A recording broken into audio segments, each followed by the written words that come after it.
Do do do do do do. Do do do do do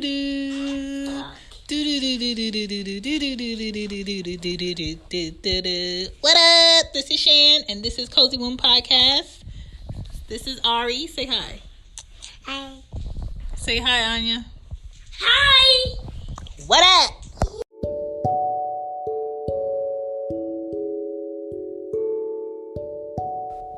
What up, y'all? This is Shan, and this is Cozy Womb Podcast. This is episode 85. I had to make a correction last episode because I said it was episode 85, but it wasn't. It was 84. But yes. So today I wanted to talk about the difference between loving your kids and enabling your kids, because it's like a fine line where you have to find some balance in how you care about your kids, because that can hurt them or make them balanced people in the future. And the last thing I think parents want to do is hurt the outcome of what their kids turn into as adults. And yeah, so we're talking about loving your kids versus enabling them.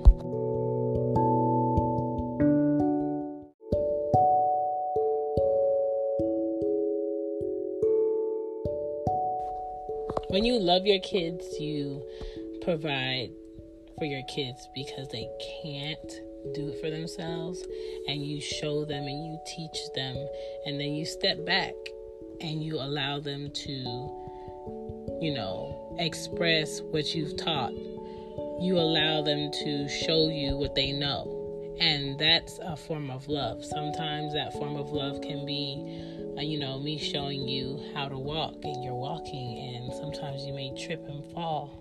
I'm going to help you up the first time, and I'm going to tell you, hey, make sure your shoes is tied. Make sure you're not running with your shoes untied. Make sure you pick up your feet when you walk. But then next day or 2 weeks down the line, you're running with your shoes untied and you fall. I'm going to look at you. You didn't break anything, but you're just scared and you're upset that you fell and you're hurting temporarily. But I'm going to look at you, and I'm not going to run to your aid.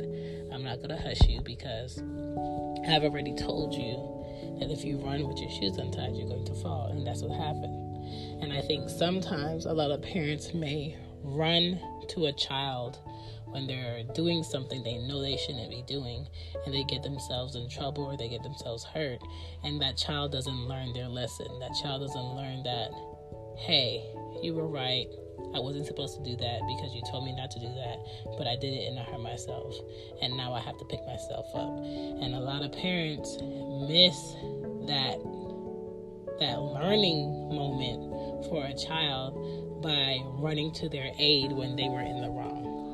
And in life, as your child grows up and they become a teenager or adult, you can't always run to their aid when they know they were doing something they weren't supposed to be doing and try to help them out.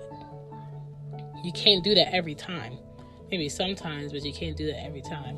And a child learns more lessons when a parent tells them no. And I can say this because I had a parent who was too nice, too lenient, too it's okay. And a lot of times I wish my mom would tell me no when I would ask for things, I want to do things, and she didn't. And so I in turn had to become my own disciplined person, where I would say, you know what, I could if I wanted to, but I'm not. Not every child is, mature enough to be like, I could do this, but I'm not because I don't need it, or it's not a good thing to do. Not every child is going to have those limitations within themselves to back down from temptation or opportunity that they shouldn't dwell in, and they may go ahead and partake in it. And that's why you have to find a balance. And sometimes I could tell my 5-year-old yes to things because I do have the money, or I do have the time, or I can buy this because it's in front of me, but I tell her no because I know she doesn't need it. And I tell her no because I need her to understand that sometimes I can have this thing that I want because my mom can do it. But sometimes I don't always get it. Sometimes she may tell me no. A lot of parents enable their kids to understand boundaries, limitations, patience, because they're always finding a way to stop what they're doing and give a child something they want. I stop what I'm doing to give my child things that they need, not something that they want. Like, it's okay to stop and give your child something that they deserve. Cool. But, yesterday I was helping a friend pack so she could move. And, Anya just felt like because I didn't have to go to work, we should be able to go to catch air. Or we should be able to go to the park. And I'm just like, no, not today. And she was like, well, why not? Because I'm doing something else today. And I'm not spending the money to go to catch air so you can play. And I'm not spending time taking you to the park because I already took you to the park yesterday. Some parents will stop what they're doing because a child is throwing a fit, making a big deal out of something, and go do something that child wants to do. What you're telling your child at that point is, as long as I throw this fit and I keep nagging and I keep making a big deal, my mom or my dad is going to do what I want to do. And you know what they're going to do the next time they want something? They're going to throw that fit, make a big deal, make a whole scene in order to get what they want. And because they see you do it, they might try it with somebody else. And that somebody else may be their teacher. That somebody else may be a friend of yours. And nobody wants to be around a child that acts out, screams, cries, kicks, fights in order to get what they want. Your child has to find some balance within themselves to know when they don't need something versus when they do need something. Like right now, there's nothing that my children need that they don't have or I haven't given them at this point. And my whole goal as a parent is to be able to always provide my child's needs. Their wants are cool, but I'm not always giving them their wants just because they want it.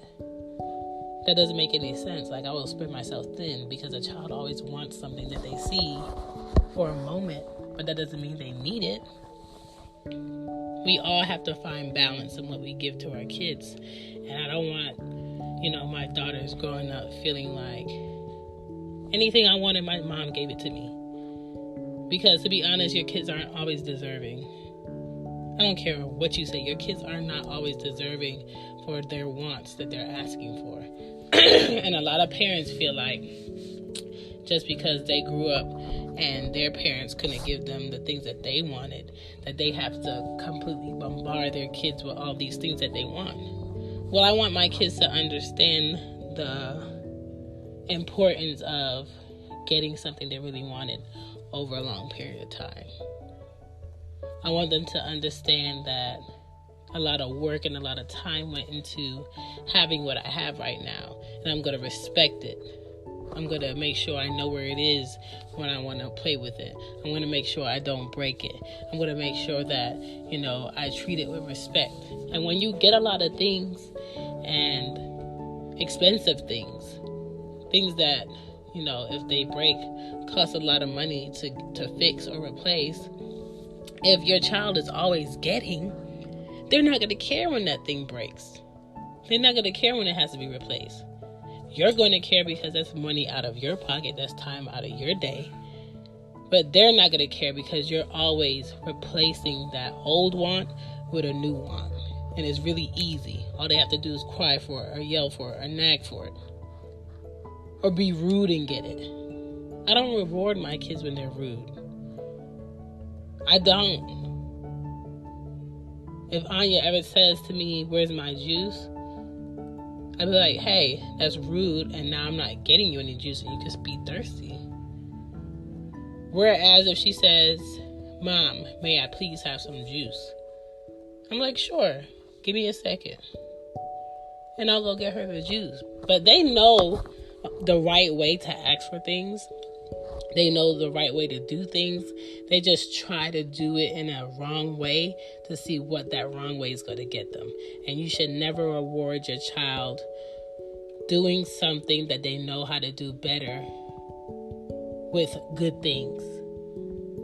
because they're going to treat other people with disrespect and think they should still have good things. They're going to do wrong in life and feel like people should still treat them like they did good. They're going to do wrong and feel like when they do something that they shouldn't have done, then we're going to want to sit there and point out all the good things they've done. I know all the good things that you've done. You know all the good things that you've done. But right now, we're not talking about that. Right now, we're talking about this, and this was wrong, and you knew that you shouldn't have did it, and you did it. So I need you to, 1, observe that you did it. 2, acknowledge that you did it. 3, apologize and tell me what was wrong that you did. And 4, change your attitude about why you sit here and you can tell me all the good that you've done so I can overlook what you should work on. And accountability, you have to start when a child is young, because they'll grow up as adults and feel like, oh, if somebody else did the wrong that I just did, we need to do X, Y, and Z to them. We need to make sure they don't do this again. They need to be punished. But then when they do that wrong, they're going to feel like that should be forgotten or forgiven. There's a lot of adults walking around today in 2019 feeling like they're above all and they can do what they want because it's them versus it being somebody else, and that's wrong. And I don't want to raise, entitled kids, and I'm not enabling my kids. I want my kids to be fair. I want them to treat other people with respect. I want them to respect the things that I give them. I want them to respect my time and other people's time, and I want them to have some balance. Sometimes I'm going to tell them no. Sometimes I'm going to be able to get exactly what they want and still tell them no. And they have to understand that no is coming from a place of love, a place of dedication, a place of caring, and not a place of, oh, I just don't want to give them what they want because I'm mean. It's not about being mean. It's about giving your child balance. It's about understanding that your child needs that no sometimes versus you giving them that yes. So let's not enable our kids, and let's continue to love our kids through everything that they do. My name is Shan, and I'm out. You guys have a great day. Bye. Good night, good night, good night, good night.